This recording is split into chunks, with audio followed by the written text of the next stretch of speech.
Hi guys, आज इस video में मैं एक्सप्लेन करूंगी एक नया शो जिसका नाम है डीमन स्लेयर। ये एक जापानीज एनिमेटेड सीरीज है जो बहुत ही पॉपुलर है। अगर आप इस सीरीज के वीडियो एपिसोड्स देखना चाहते हैं तो नेटफ्लिक्स पर देख सकते हैं। एपिसोड 1 की शुरुआत होती है तानजीरो नाम के एक लड़के से। तानजीरो अपनी घायल बहन नेजुको को अपने कंधे पर बिठाए एक तूफान में कहीं जा रहा होता है। नेजुको बेहोश होती है और तानजीरो उसको प्रॉमिस करता है कि चाहे कुछ भी हो वो उसको बचा लेगा, बस नेजुको को भी थोड़ी हिम्मत दिखा के जिंदा रहना होगा। फिर हम एक फ्लैशबैक देखते हैं। तानजीरो अपनी फैमिली के साथ एक पहाड़ी पर रहता है। वो कोयला बेचने शहर जा रहा होता है। उसकी माँ उसको लेकर थोड़ा चिंता करने लगती हैं क्योंकि रास्ते में बहुत बर्फबारी होगी और इस वजह से तानजीरो को अपने सफर में दिक्कत होगी।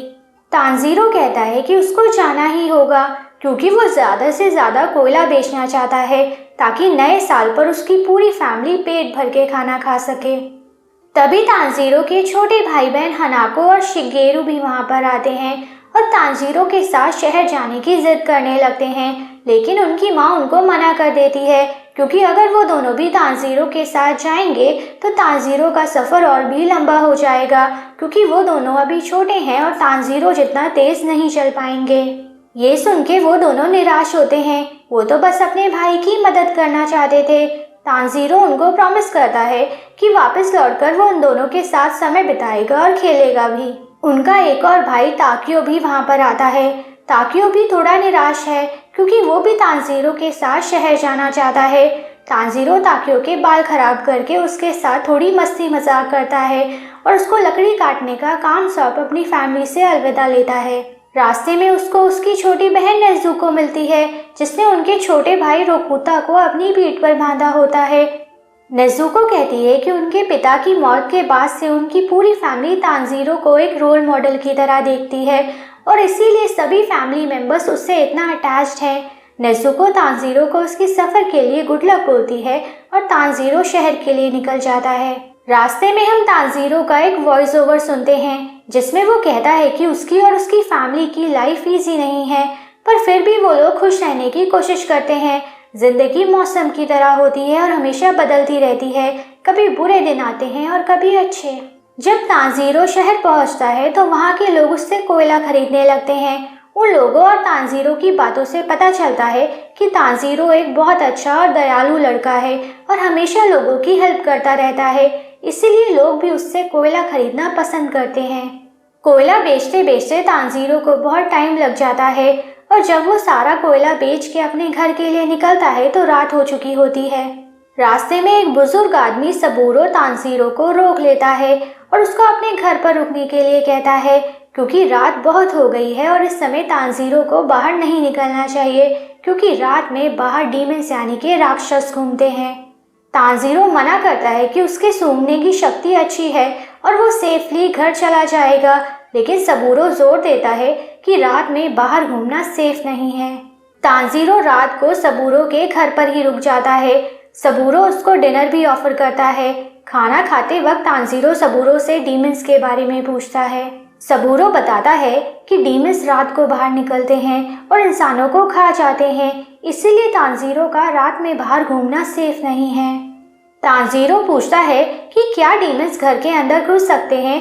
सबूरो कहता है हाँ, तो तानजीरो कहता है कि ऐसे तो डीमंस सभी इंसानों को खा जाएंगे। सबूरो बताता है कि इसीलिए डीमन स्लेयर्स होते हैं जो सदियों से डीमन से इंसानों की रक्षा करते आए हैं। तानजीरो को सबूरो की बातों पर यकीन नहीं होता। फिर उसको याद आता है कि उसकी दादी माँ भी उसको बचपन में डीमंस की कहानियाँ सुनाया करती थी। तानजीरो को सबूरो के लिए बुरा भी लगता है क्योंकि सबूरो की फैमिली मर चुकी है और वो अकेला रहता है। सोते वक्त तानजीरो सोचता है कि नेक्स्ट टाइम वो अपने भाई बहनों को भी साथ लेकर आएगा और सबूरो से मिलवाएगा ताकि सबूरो अच्छा फील कर सके। सुबह होने पर तानजीरो सबूरो को अलविदा कहता है और अपने घर के लिए निकल जाता है। सबूरो भी उसको अपना ध्यान रखने को कहता है। जब तानजीरो अपने घर पहुंचता है तो उसको दूर से ही खून की खुशबू आती है। वो जल्दी से अपने घर के अंदर जाता है तो देखता है कि किसी ने रात को हमला कर उसकी पूरी फैमिली को मार दिया है। ये देख के तानजीरो रोने लगता है लेकिन तभी वो नोटिस करता है कि उसकी बहन नेज़ुको अभी भी जिंदा है। वो नेज़ुको को उठाकर शहर की ओर भागने लगता है। उसको लगता है कि अगर वो सही टाइम पर डॉक्टर के पास पहुंच गया तो नेज़ुको की जान बच जाएगी। रास्ते में वो सोचने लगता है कि उसकी फैमिली के साथ क्या हुआ होगा, किसने इतनी बेरहमी से उनकी जान ली होगी। बर्फ में भागते भागते तांजीरो की सांस फूलने लगती है, लेकिन वो फिर भी हार नहीं मानता। उसको किसी भी तरह अपनी बहन की जान बचानी है। तभी नेज़ुको को होश आने लगता है और वो हिलने लगती है, जिस वजह से तांजीरो का बैलेंस बिगड़ जाता है और वो पहाड़ी से नीचे गिर जाता है। तांजीरो बर्फ की मोटी परत पर गिरता है, जिस वजह से उसको चोट नहीं लगती और उसकी जान बच जाती है। जब वो वापस से खड़ा होता है तो देखता है कि नेज़ुको भी उसके सामने ही खड़ी है और फिर अचानक से उस पर हमला कर देती है। नेज़ुको का फेस देख के तांजीरो को सबूरो की बात याद आती है और वो समझ जाता है कि नेज़ुको अब एक डीमन यानी कि राक्षस बन चुकी है। लेकिन वो सोचता है कि नेज़ुको अपनी खुद की फैमिली को क्यों मारेगी। ये जरूर किसी और डीमन का काम है, क्योंकि तांजीरो को उसके घर में एक अनजान सेंट भी सुंघाई दी थी। तांजीरो खुद को कोसने लगता है। अगर रात को वो अपने घर वापस आ जाता तो शायद अपनी फैमिली को बचा पाता, लेकिन अब भी देर नहीं हुई है। वो नेज़ुको को अब भी बचा सकता है। नेज़ुको उसको काटने की कोशिश करती है, लेकिन तांजीरो उसके मुंह को अपनी कुल्हाड़ी से ब्लॉक कर देता है। फिर नेज़ुको अचानक से साइज में बड़ी होने लगती है और भी स्ट्रॉन्गर हो जाती है। तांजीरो के लिए उसको रोक पाना मुश्किल हो जाता है और वो नेज़ुको से भीख मांगता है कि वो डीमन ना बने, अपनी लाइफ के लिए फाइट करे। वो अपनी बहन को नहीं खो सकता है। तांजीरो रोने लगता है और उसको ऐसे रोता देख के नेज़ुको भी उस पर अटैक करना बंद कर देती है और रोने लगती है। तभी तांजीरो नोटिस करता है कि एक आदमी नेज़ुको पर अपनी तलवार से अटैक करने वाला है। तांजीरो नेज़ुको को वहां से हटा देता है और खुद भी साइड हो जाता है, जिस वजह से उस आदमी की तलवार नेज़ुको को नहीं लग पाती। फिर नेज़ुको वापस अपने नॉर्मल साइज में आ जाती है। उस आदमी की तलवार पर 2 वर्ड्स लिखे होते हैं, डिस्ट्रॉय डीमंस। तांजीरो समझ जाता है कि वो आदमी एक डीमन स्लेयर है और नेज़ुको को मारने वहां आया है। वो डीमन स्लेयर तांजीरो से पूछता है, तुम इस डीमन को क्यों प्रोटेक्ट कर रहे हो? तांजीरो कहता है कि वो उसकी छोटी बहन है।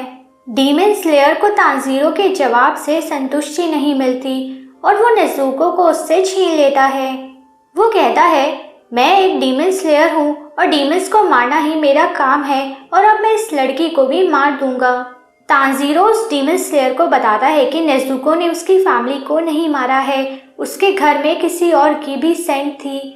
उसी ने तांजीरो की फैमिली को मारा होगा और नेज़ुको को भी डीमन बना दिया होगा। डीमन स्लेयर बताता है कि नेज़ुको की चोट पर जरूर डीमन का ब्लड गिर गया होगा, तभी वो भी एक डीमन बन गई है। तांजीरो कहता है कि उसकी बहन निर्दोष है, उसने अब तक कोई इंसान नहीं खाया है। डीमन स्लेयर कहता है कि वो थोड़ी देर पहले तांजीरो को ही खाने वाली थी। तांजीरो कहता है कि लेकिन उसने खाया तो नहीं, वो अभी भी उसकी बहन है और तांजीरो उसको दोबारा ह्यूमन बना देगा। डीमन स्लेयर कहता है कि ऐसा करना नामुमकिन है। डीमन स्लेयर नेज़ुको की गर्दन काटने के लिए अपनी तलवार ऊपर उठाता है, लेकिन तभी तांजीरो अपने घुटनों पर गिरकर उससे भीख मांगने लगता है कि वो उसकी बहन की जान बख्श दे। तांजीरो ऑलरेडी अपनी पूरी फैमिली को खो चुका है, बस नेज़ुको ही बची है और तांजीरो उसको भी नहीं खो सकता है। तांजीरो को ऐसे गिड़गिड़ाता देख डीमन स्लेयर को घिन आती है।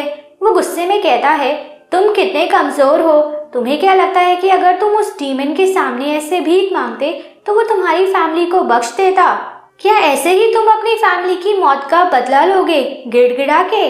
डीमन स्लेयर कहता है, शायद जिस डीमन ने तुम्हारी बहन को डीमन बनाया है उसको उसे दोबारा ह्यूमन बनाने का कोई तरीका पता हो, लेकिन वो डीमन तुम्हें इतनी आसानी से वो तरीका नहीं बताएगा। और वैसे भी अगर तुम चाहते तो अपनी बहन को बचाने के लिए मुझसे लड़ सकते थे, लेकिन तुमने भीख मांगना प्रेफर किया क्योंकि तुम कमजोर हो। तांजीरो के आंसू देखकर डीमन स्लेयर को भी बुरा लगता है और मन ही मन में वो सोचता है कि तांजीरो उम्मीद ना खोए और फाइट करे, इसलिए वो उसको इतनी कड़वी बातें सुना रहा होता है। डीमन स्लेयर को खुद पर भी गुस्सा आता है। काश वो एक दिन पहले वहां आ जाता तो तांजीरो की फैमिली को बचा पाता।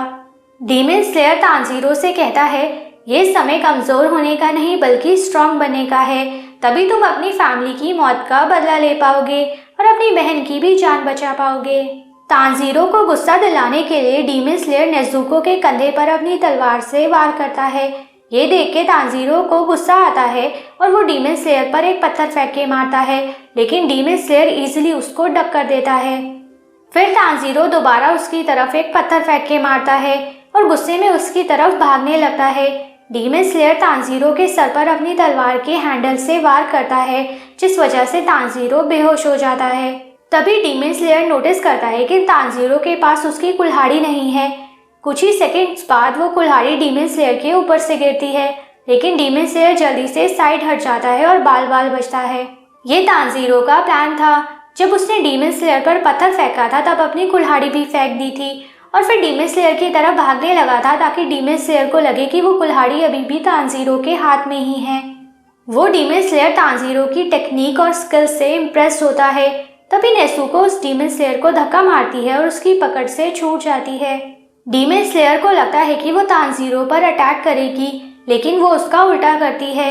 अपने भाई के आगे एज अ प्रोटेक्टिव शील्ड खड़ी हो जाती है ताकि डीमन स्लेयर उसके भाई को नुकसान ना पहुंचा पाए। ये देख के डीमन स्लेयर को तांजीरो के वर्ड्स पर भरोसा होता है कि नेज़ुको को अभी भी बचाया जा सकता है। डीमन स्लेयर को याद आता है कि ऐसा कई बार हुआ है जब किसी का करीबी डीमन बन जाता है और उनको लगता है कि उसमें अभी भी इंसानियत बाकी है, लेकिन वो हमेशा गलत ही साबित होते हैं, क्योंकि डीमन बनने के बाद कोई अपना कोई पराया नहीं होता। डीमन के लिए बस सब खाना होते हैं, चाहे वो उसका फैमिली मेंबर ही क्यों ना हो। लेकिन शायद नेज़ुको और तांजीरो का केस डिफरेंट है। शायद उम्मीद अभी भी बाकी है और नेज़ुको को बचाया जा सकता है। वो नोटिस करता है कि नेज़ुको जख्मी है और खुद को हील करने के लिए उसको अपनी बहुत एनर्जी यूज करनी पड़ रही होगी, लेकिन फिर भी वो अपने हंगर को कंट्रोल कर रही है और अपने भाई के लिए लड़ भी रही है, यानी कि वो बाकी के डीमन से डिफरेंट है। अपने भाई को प्रोटेक्ट करने के लिए नेज़ुको डीमन स्लेयर पर वार करती है, लेकिन डीमन स्लेयर उसको नहीं मारता, बस उसको भी तांजीरो की तरह बेहोश कर देता है। जब तांजीरो बेहोश होता है तो उसको अपनी फैमिली का एक विजन दिखाई देता है, जिसमें उसकी माँ उससे अपना और नेज़ुको का ख्याल रखने को कहती हैं। जब तांजीरो को होश आता है तो वो देखता है कि नेज़ुको उसके पास ही है और डीमन स्लेयर ने उसका मुंह बांध दिया है ताकि वो किसी को काट ना पाए। डीमन स्लेयर उसको माउंट सगीरी जाके सकोंजी उरोकोडाकी से मिलने की इंस्ट्रक्शंस देता है। उससे कहना कि गियो टोमियाका ने तुम्हें वहां भेजा है। गियो टोमियाका उस डीमन स्लेयर का नाम है। जाने से पहले गियो तांजीरो को वार्न भी करता है कि नेज़ुको पर डायरेक्ट सनलाइट नहीं पड़नी चाहिए। अभी दिन है लेकिन बर्फबारी की वजह से सूरज छुपा हुआ है, इसलिए नेज़ुको पर सनलाइट का असर नहीं हो रहा है, लेकिन जब सूरज की रोशनी साफ होगी तो वो नेज़ुको पर नहीं पड़नी चाहिए, क्योंकि सनलाइट डीमंस के लिए खतरनाक होती है। इसके बाद तांजीरो और नेज़ुको वापस अपने घर जाके अपनी फैमिली का अंतिम संस्कार करते हैं और फिर माउंट सगीरी के लिए अपने सफ़र की शुरुआत करते हैं। इसी सीन के साथ ये फर्स्ट एपिसोड ख़त्म हो जाता है। अगर आपको इस एपिसोड की वीडियो एक्सप्लेनेशन अच्छी लगी हो तो प्लीज़ कमेंट सेक्शन में मुझे ज़रूर बताइएगा। Thank you for watching and have a nice day.